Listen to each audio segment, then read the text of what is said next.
নমস্কার বন্ধুরা, কেমন আছেন সবাই? সোফিয়ার সাতকাহনে আপনাদের সবাইকে স্বাগত জানাই। বন্ধুরা, আগের ভিডিওটা আপনাদের অনেকের খুব ভালো লেগেছে, সেটা তো আমি লক্ষ্য করেছি, গোপালও লক্ষ্য করেছে নিশ্চয়ই। সত্যি একটা বেশ গা ছমছমে ব্যাপার ছিল ভিডিওটাতে। তো আপনারা বিভিন্নজন কমেন্ট করেছেন, খুব ভালো লেগেছে। কমেন্টটা পেলে, কমেন্টটা হচ্ছে আমরা যারা লাইভার বা যারা এই ধরনের ভিডিও করে পোস্ট করি তাদের কাছে হচ্ছে মানে এক কথা ইউটিউবারদের অক্সিজেন বলতে আপনাদের কমেন্ট। তো যাই হোক, চলুন তাহলে আজকের ঘটনা শুরু করি। আজকের ঘটনাটি শেয়ার করেছেন যিনি, তার নাম হচ্ছে আরাধনা ব্যানার্জি। উনি থাকেন হচ্ছে চন্দননগরে। আরাধনা আমার ছোট, অনেক মানে আমার থেকে বয়সে ছোট, আমার বোনের মতো। তো ও আমাকে যেটা বলেছে যে দিদি আমার শোনা, আমি ঘটনা তোমায় বলছি, কিন্তু ঘটনাগুলো খুব বড় নয়, তাই আরাধনার বলে দেওয়া বা শেয়ার করা দুটো ছোট ছোট ঘটনা দিয়েই কিন্তু আজকের পর্বটা আমি সাজিয়েছি। দেখুন, খুব ছোট ঘটনা হলেও ভীষণ গা ছমছমে আমার মনে হয়েছে যে আমরা কতটুকু জানি মানুষের জীবনে কত কী যে ঘটনা ঘটে এবং কত মানুষ আমরা কত রকম যন্ত্রণার মধ্যে দিয়ে প্রতিনিয়ত চলি, বা আমাদের ওপর থেকে দেখলে সবাইকে ভীষণ ভালো লাগে, চকচকে লাগে, মনে হয় তারা কত সুখে রয়েছে। সেই কবির কথায় বলতে গেলে, হ্যাঁ, এপারে সর্বসুখ আর ওপারে হতাশা, সেরকমই ব্যাপারটা আর কি।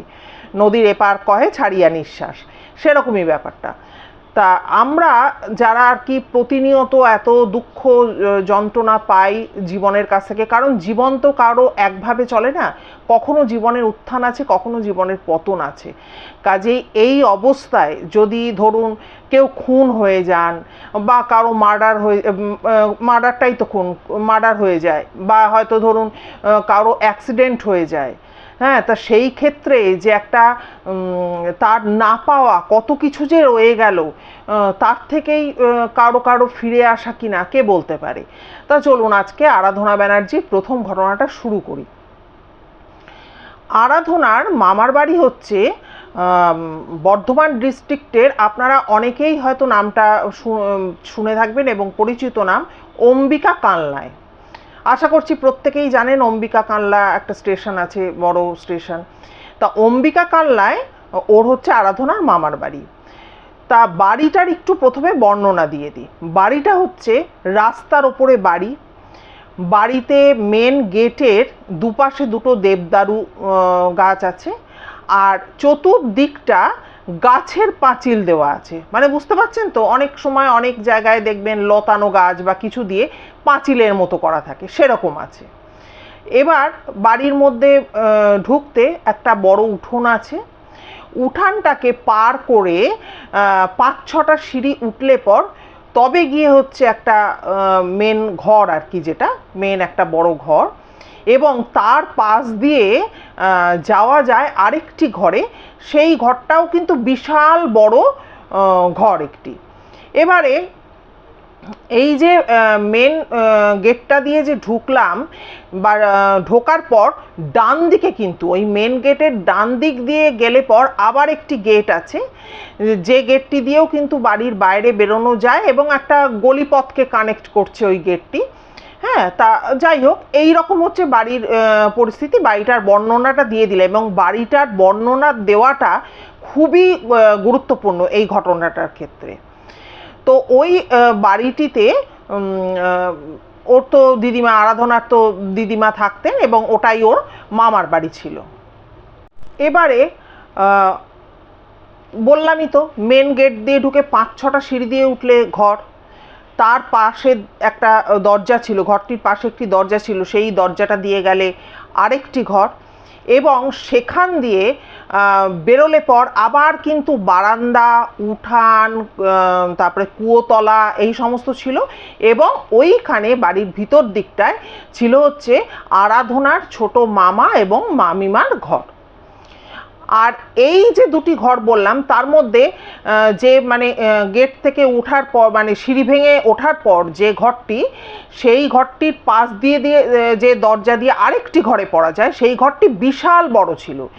সেই ঘরটিতে দুটি খাট পাতা ছিল, একটি ছিল জানলার দিকে, একটি খাট পাতা একদম জানলার ধারে, আরেকটি ছিল অপর প্রান্তে, কিন্তু মধ্যেখান দিয়ে যাতে লোক চলাচল করতে পারে সেরকম কিন্তু একটা গলির মতো রাস্তা বার করা ছিল। দুপাশে ঘরে দুটো খাট, মধ্যেখান দিয়ে যাতে লোকজন চলাচল করতে পারে সেরকম একটা রাস্তা করা ছিল।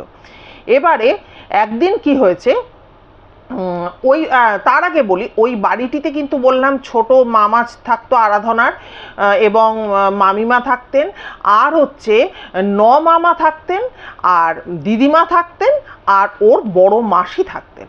কারণ বড় মাসি ওখানেই কাছাকাছি বাড়ি করেছিলেন, কিন্তু তার মেয়ে সে বাইরে যেহেতু থাকতো সেহেতু তিনিও একা থাকতেন, আর এদিকে দিদিমারও বয়স হয়ে গেছে, মায়ের কাছে এসে মেয়ে থাকতো।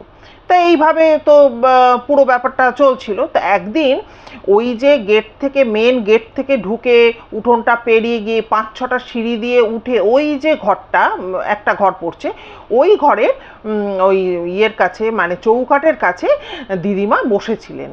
আর এই ঘটনাটা কিন্তু আজ থেকে প্রায় 27 বছর আগের কথা, এর 1-2 দিন আগের ঘটনা বা গল্প নয়, 27 বছর আগের ঘটনা।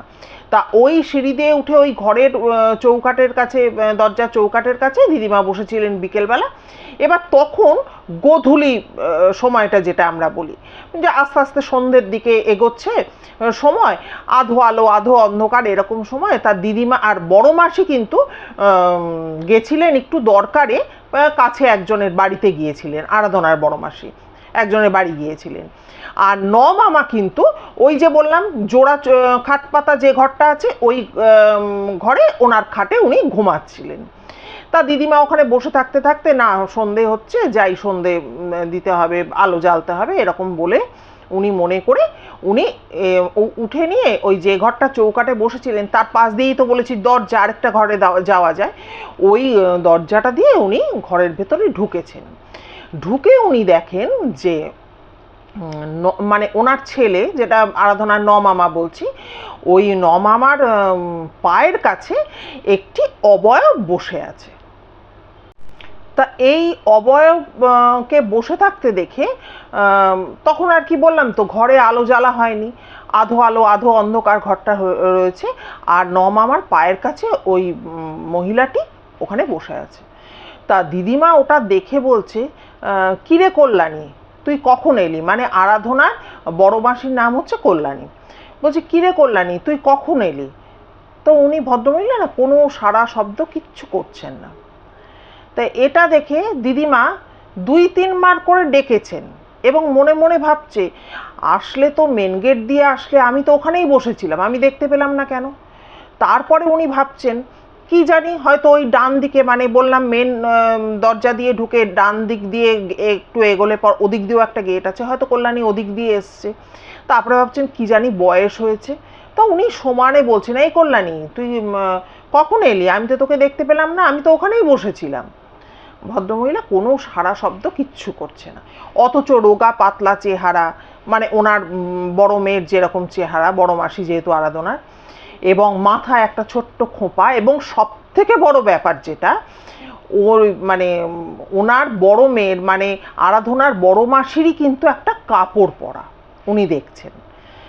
তখন এবারে যখন কিছুতেই কথার উত্তর দিচ্ছে না, শুনছে না, তখন উনি না, আমরা বলি না এই বলে এরমভাবে হাত দিয়ে ডাকি না, ওইভাবে কাঁধে হাত দিয়ে উনি ডাকতে যেই গেছেন, ওই ভদ্রমহিলা কিচ্ছু বলেননি, উনি না একটু সরে বসেছেন। আর আবছাওয়া অন্ধকারে দিদিমা যেটা পরিষ্কারভাবে লক্ষ্য করেছেন সেটা হচ্ছে, উনি উদাসভাবে মনে, মানে যেন কোনো খুব মন খারাপ দুঃখ দুঃখ মুখটা করে উনি এক দৃষ্টে কোনো একটা দিকে তাকিয়ে রয়েছেন। এবারে দিদিমার কিছু একটা ডাউট হওয়াতে উনি মাইমাকে ডাক দিয়েছেন যে, মালা মালা তুমি শিগগিরই এদিকে এসো তো, দেখো তো ঘরে কে এসছে। মানে উনি তো সাড়া নিচ্ছেন না। তখন তো ওই মাইমা তো ছুটে এসছেন, এসে বলছেন যে কোথায়, কে এসছে? বলছে যে ওই যে ছেলের নাম করে বলেছে, ওর পায়ের কাছে দেখো তো বসে আছে, হ্যাঁ আমি ডাকছি সাড়া দিচ্ছে না। তখন মাইমা অনেক দেখে টেকে নিয়ে বলছে কই, ওখানে তো কেউ নেই। তখন বলছে নেই কি, আমি তো পরিষ্কার দেখলাম ওখানে কেউ আছে। এই করতে করতে তখন মাইমা গিয়ে ঘরের আলোটা জ্বালিয়ে দিয়েছে, দিয়ে বলেছে না ওখানে কেউ নেই। আর এই সময় কিন্তু বড় মাসিও, আরাধনার বড় মাসিও কিন্তু এসে ঘরে ঢুকেছে। তখন উনি বলছেন যে কিরে কল্যাণী তুই এখন এলি? বললো হ্যাঁ আমি তো এখনই এলাম। বলছে তাহলে ওখানে কে বসেছিল? তখন বলছে যে মাইমা বলছে কই আমি তো কাউকে দেখলাম না ওখানে বসেছিল। এবার ইনি বলছেন আমি তো এতটা ভুল দেখবো না, হ্যাঁ আমি এতবার করে ডাকলাম, এমনকি গায়ে হাত দিতে গেলাম উনি সরে বসলো পর্যন্ত ওই ওই অবয়ব, তাহলে আমি কি করে বলবো কেউ ছিল না? তো যাই হোক, এরপরে কিন্তু মানে আরাধনা যেটা জানিয়েছে যে কয়েকটি অদ্ভুত ব্যাপার ঘটে, যেমন দিদিমা এই ঘটনার পর মানে তার মানে কি বলবো অর্থোপেডিক কিছু ব্যাপার, মানে হাড়গোড় সংক্রান্ত কিছু ব্যাপারে পুরো শয্যাশায়ী হয়ে যান। হ্যাঁ ওটা কি ছিল কে জানে, পুরো শয্যাশায়ী হয়ে যান। তারপর মানে ওরা গিয়ে দেখেছে পুরো বেড প্যান দিতে হচ্ছে এরকম, মানে ডাক্তার আসছে ইঞ্জেকশন দিচ্ছে, চরম অবস্থা ওনার হয়ে যায়। এবং তার থেকেও যেটা অদ্ভুত ব্যাপার, যে বড় মাসির ওই আরাধনার বড় মাসির যে কাপড়টি পরে ওই অবয়বকে দিদিমা দেখেছিলেন, ওই কাপড়টি কিন্তু উনি ওই দিনই ধুয়ে কেচে বাইরে টাঙার মানে দড়িতে মেরে দিয়েছিলেন। এবারে অন্ধকার হয়ে গেছে, কারো খেয়াল নেই, কাপড়টি তোলা হয়নি, কিন্তু ওই দিনের পর থেকে কাপড়টি কিন্তু আর পাওয়া যায়নি। কি অদ্ভুত ঘটনা দেখুন।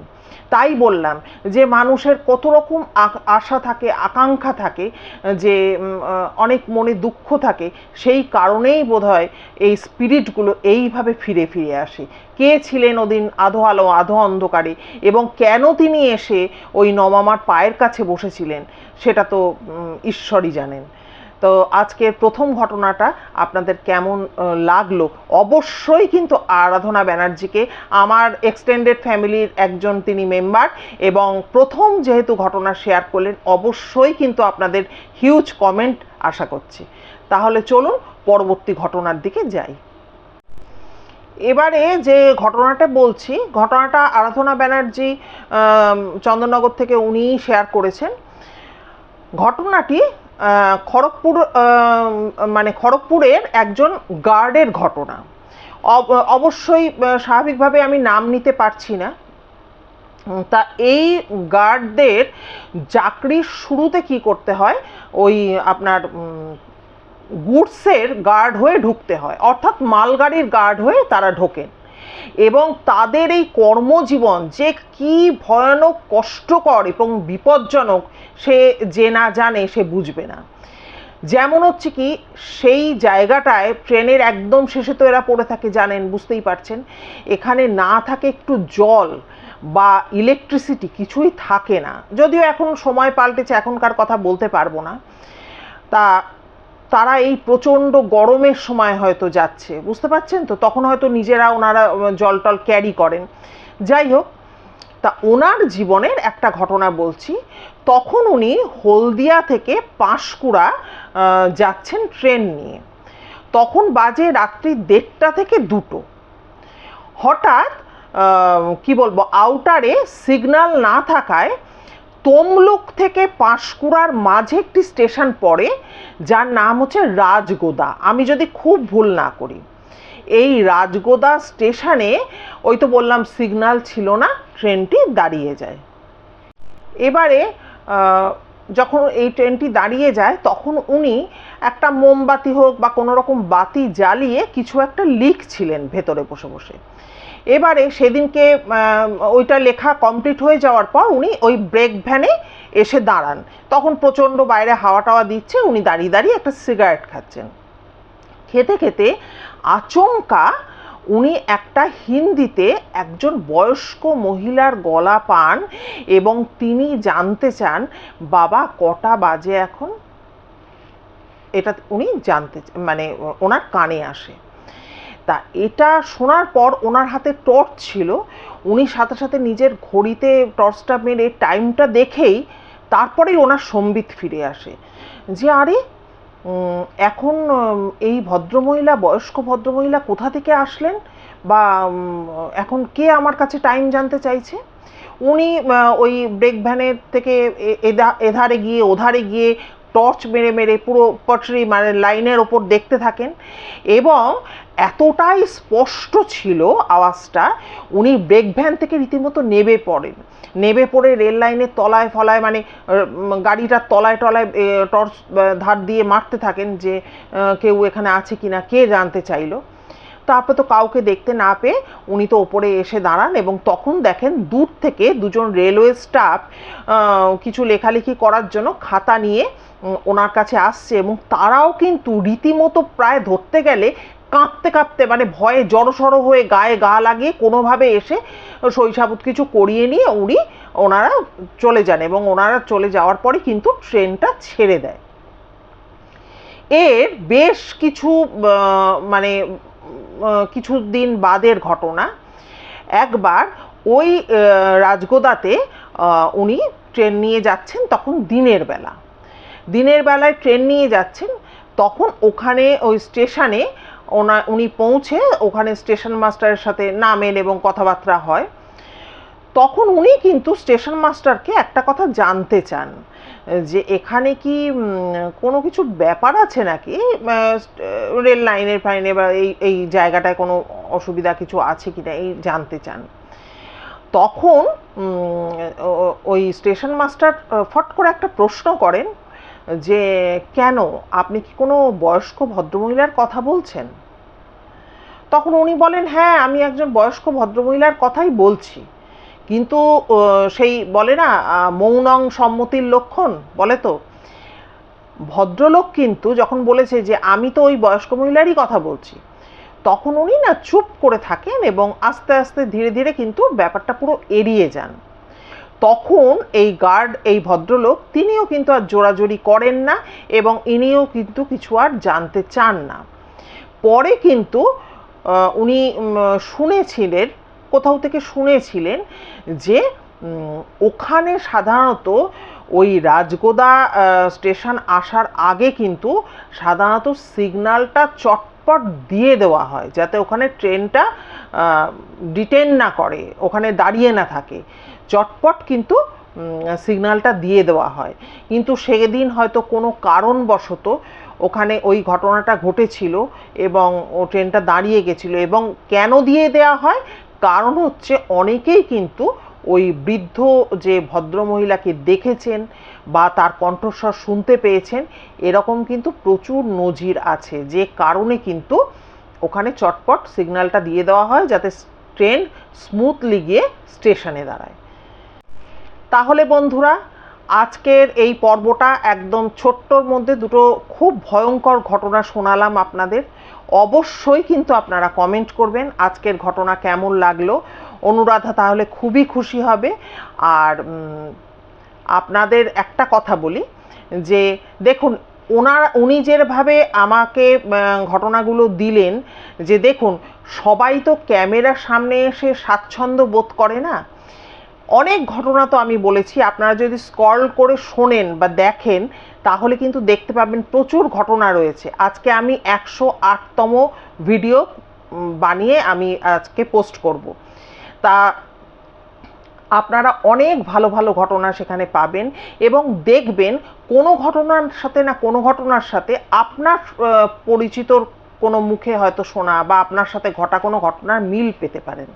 এবার কেন বললাম সবাই ক্যামেরার সামনে এসে কথা বলতে ভালোবাসেন না, তাহলে তো অসুবিধা কিছু নেই, আমার সাথে একটু যোগাযোগ করুন এবং আমাকে আপনার ঘটনাটা জানান, তাহলে আপনার হয়ে আমি বলে দেবো আপনার নাম ধাম সব কিছু দিয়ে। ঠিক আছে, এইটুকু তো করা যেতেই পারে, তাই না? আর অবশ্যই কিন্তু কোনো চ্যানেলে, অন্য কোনো চ্যানেলে বলা ঘটনা কিন্তু শেয়ার করবেন না।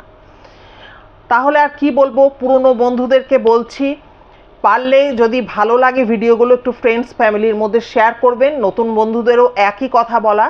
আর যারা আমাকে নতুন আজকে প্রথম শুনছেন, যদি ভিডিও ভালো লাগে তাহলে একটা লাইক করে সাবস্ক্রাইব করে নেবেন, এবং অবশ্যই কিন্তু বেল আইকনটা প্রেস করবেন অলে গিয়ে, তাতে আমার দেওয়া যে কোনো ভিডিওর নোটিফিকেশান আপনারা চটজলদি পেয়ে যাবেন। আর কি বলবো, সবাই খুব খুব ভালো থাকবেন, সুস্থ থাকবেন।